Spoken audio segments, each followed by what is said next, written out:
Okay, thank you very much, everybody. So we have some very interesting news. Kevin Kleinsmith, a corrupt FBI attorney who falsified FISA warrants in James Comey's very corrupt FBI, is expected to plead guilty. You probably heard that. It just came out. So that's just the beginning, I would imagine, because what happened should never happen again. So he is pleading guilty. Terrible thing. Terrible thing. Fact is, they spied on my campaign and they got caught. And you'll be hearing more. Today, the Office of Trade and Manufacturing Policy released a new report on how my administration has harnessed the full power of the Defense Production Act to achieve the greatest industrial mobilization since World War II in our fight against the China virus. New factories, businesses, and laboratories are being built all over America to match our nation's demand for personal protective equipment, pharmaceuticals, drugs, testing supplies, therapeutics, and vaccines. It's been incredible what we've been able to do in a very short period of time. We're helping other countries also because we've been doing it at a level that nobody's ever seen before. It was just announced a little while ago, industrial production rose for the third straight month. It's a big thing. Factory output was up 3.4% this month after a 5.7% increase last month. Those are getting to be record numbers. And manufacturing capacity utilization is now up to almost 70%. So we're coming back very strong. We should have a very good third quarter. We should have an unbelievably good next year. Next year, if we don't mess it up with somebody that has no idea what they're doing, could be a fantastic year. My administration has exercised the authority under the Defense Production Act to a number and related authorities at 78 times, dispersing over $3.5 billion to speed the development and manufacturing of essential materials. So, put it a little bit differently, the administration's exercised the authority under the Defense Production Act and related authorities 78 times. That's a lot, Peter, right? It's a big number, 78 times. Came in very handy. A lot of times we just mentioned it and they did what we asked them to do. Dispersing over $3.5 billion to speed the development and manufacturing of essential materials. I've used the DPA more comprehensively than any president in history. There was a time when the media would say, why aren't you using it? Why aren't you using it? Well, we have used it a lot. Where necessary, only where necessary. For the most part, we've had tremendous cooperation. By invoking the DPA, we mobilized the extraordinary productive might of General Motors to manufacture ventilators. GM repurposed the Kokomo, Indiana plant in just 17 days, an all-time record, and has now produced over 21,000 ventilators. We're also working with Ford Motor Company and General Electric to produce over 30,000 ventilators a month.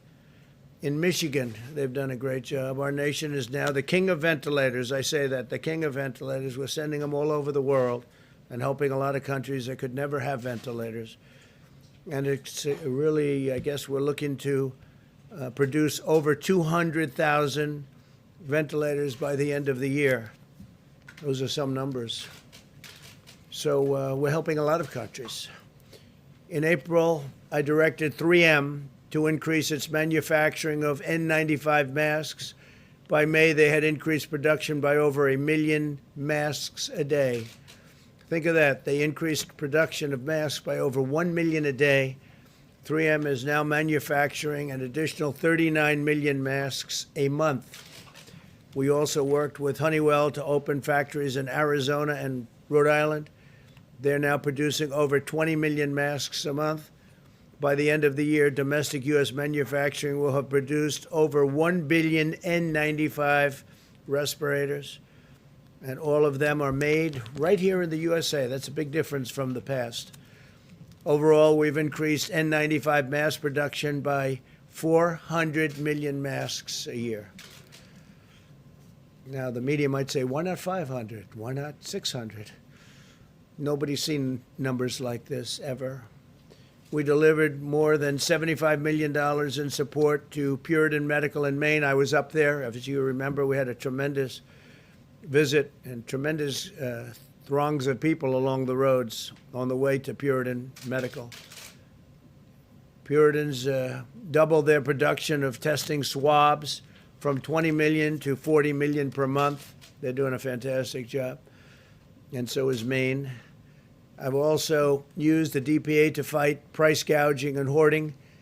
My administration located and seized over 500,000 pieces of hoarded personal protective equipment, including 299,000 pairs of medical-grade gloves, 192,000 N95 respirators, and 130,000 surgical masks. That's hoarding.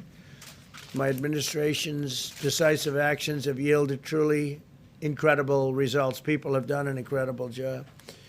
We've replenished the strategic national stockpile that was very badly depleted when we took office and totally neglected in the last administration.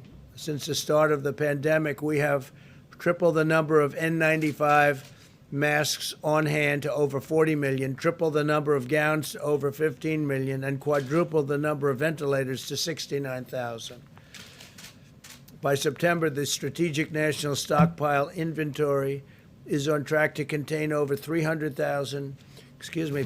million N95 respirators and surgical masks, over 4.5 billion gloves, and over 190,000 ventilators.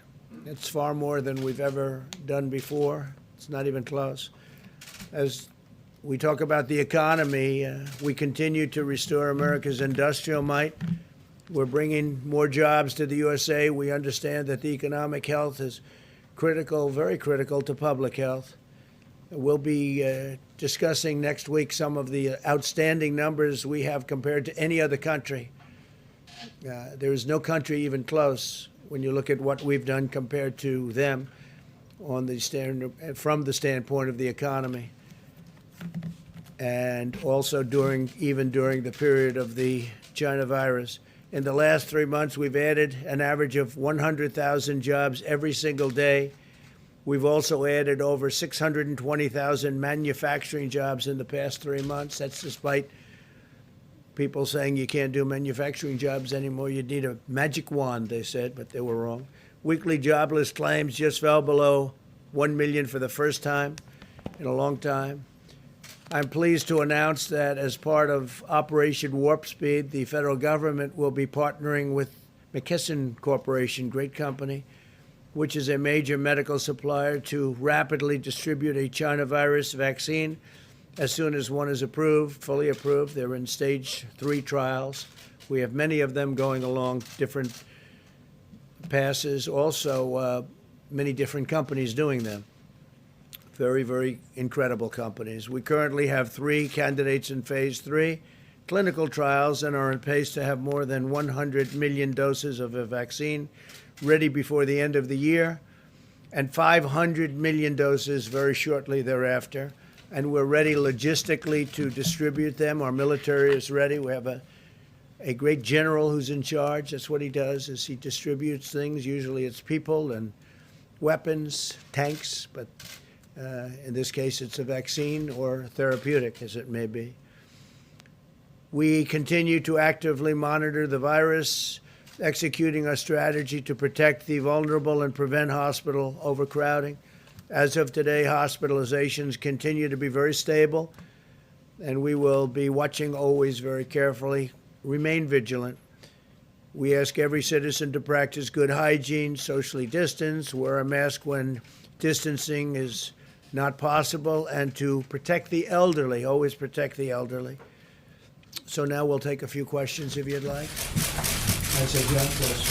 Mr. President, on the issue of more money for the U.S. Postal Service and mail-in balloting, If the Democrats were to give you some of what you want, which you articulated in a series of tweets in the last hour, would you be willing to accept the $25 billion for the Postal Service, including the $3.5 billion to Sure, handle if they give mail-in us voting? what we want. And it's not what I want, it's what the American people want. So in addition to, and I think, John, as part of your answer, I can read this, but in addition to the executive orders that we signed, which are going to be doing terrific things in terms of payroll tax cut, which is a lot of money coming to a lot of people very quickly. I've directed the Secretary of the Treasury to get ready and send direct payments, $3,400 for a family of four, to all Americans.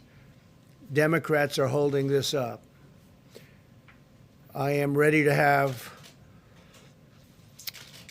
the UST and SBA send additional PPP payments to small businesses that have been hurt by the China virus. Democrats are holding this up. So we're talking about, those are two things directly involved and really victim of the China virus. We're ready to send. Democrats are holding up. I'm ready to send rental assistance payments to hardworking Americans that have been hurt by the China virus. All of these things are on a list.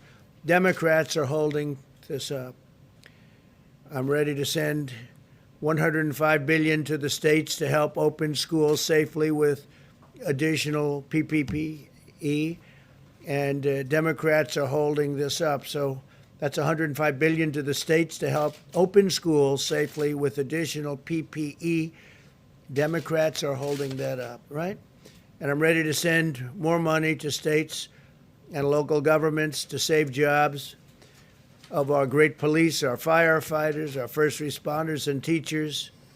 It's all ready to go. Democrats are holding it up. So they're holding, John, all of that up. So if they were to give you that, Yeah, you would they would sign do off on the money for the Postal Yeah, Service? but they're not giving it to me. They're giving it to the American people. I mean, giving it. To agree to that? Yeah, I would certainly do that, sure. I would do that. Now, I just want to follow up on that, and then a quick question. Just when you said that you've directed Secretary Mnuchin to ready direct payments, are you speaking about something you're going to do independently, or that you're just waiting for the legislative I'm waiting for the package? Democrats to approve it. Okay? And then I wanted to ask you, you congratulated Marjorie Taylor Greene in a tweet. You called her a future Republican star.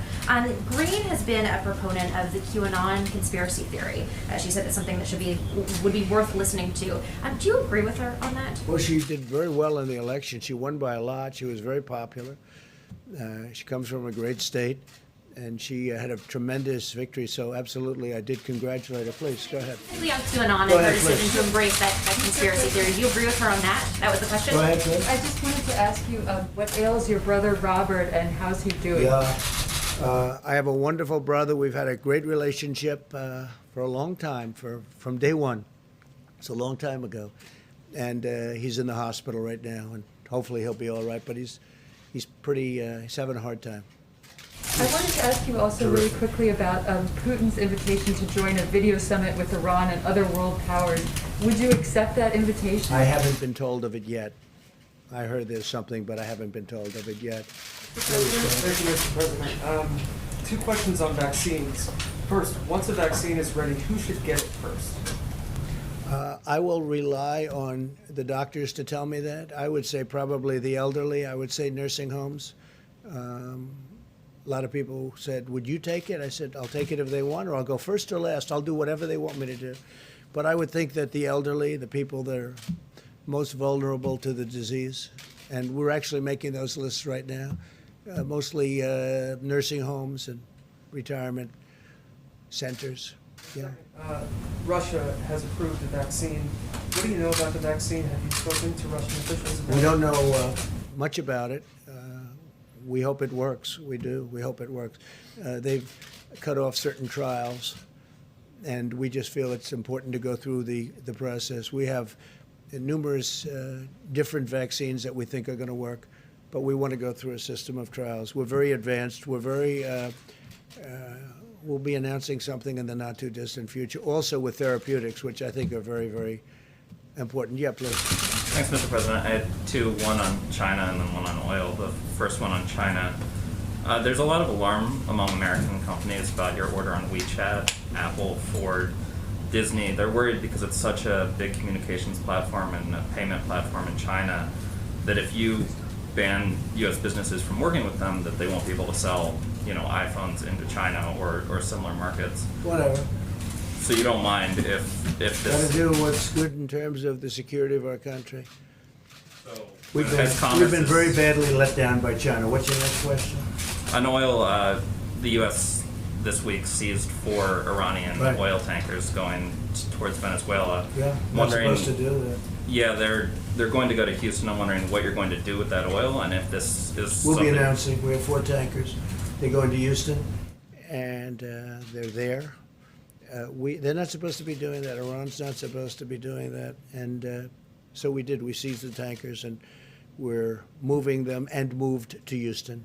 Mr. President, thank you so much. 2 questions, if you don't mind, Mr. President. First of all, Kamala Harris, you've been very blunt about how you feel about her mean, nasty, mad woman. Biden now saying, No, I haven't been blunt. I said she treated Joe Biden worse than anybody else. I watched those debates. They were very boring, but they were debates nevertheless. And I watched, pretty good parts of them. And she treated Biden worse than anybody else by far. There was nobody, including Pocahontas, nobody treated Biden so badly as Kamala. well, let me ask you this then. Do you have an issue with a strong woman of color being in this presidential race? Do you None see, whatsoever. You don't see her as a threat? As you know, none whatsoever. No, not at all. Thank you, Mr. President. And a stimulus question, if you don't mind. You have told me even before you were president, you always talked about being the ultimate deal maker. Why not just sit down with Democrats personally and cut a deal? Because they want $1 trillion to go to their friends doing a bad job running certain cities and states that are doing very badly. Most of our country is running very well. Even in terms of crime, most of our country is setting records in terms of low. But when you look at Chicago, when you look at what's going on in Illinois and New York and other places, both economically and in other ways, it's horrible. It's horrible. Look at Oregon. Look what's going on in Oregon. I don't think they have a clue. We could stop that. If they would request it, we would stop that problem in 1 hour, like we did in Minneapolis. We would stop it in 1 hour. It would be over. It's so easy to do. All right, please, go ahead. In the back, please. Alicia Powell at the Gateway Climate. Yesterday, you announced a historic peace deal between Israel and the United Arab Emirates, and later in the day, Joe Biden tried to take credit for. I heard that. That was a beauty. That's What's your right. We response? announced a deal, and I appreciate it. Even the New York Times gave it great coverage and editorials today. Wall Street Journal, Washington Post, everybody was saying great. And this is something we've been working very hard on. And I saw where Sleepy Joe tried to claim credit for it. And I'm trying to figure out how that one works. No, what he did is they made a terrible deal with Iran. And the deal was a horror show, and I ended it. They gave him $150 billion for nothing. They gave him $1.8 billion in cash for nothing. They got nothing from that deal except trouble. They did nothing. They're just like they've been weak on China. They've been weak on Russia. They've been weak on everyone, and they were the weakest of all on Iran. No, that was a great deal made by very talented people that work with me, and it's been praised all over the world. And what you'll see now is other countries will come into that deal, and you'll have peace in the Middle East. And Biden doesn't even know, he doesn't even know the name of the countries I'm talking about. Thank you very much, everybody. Thank you.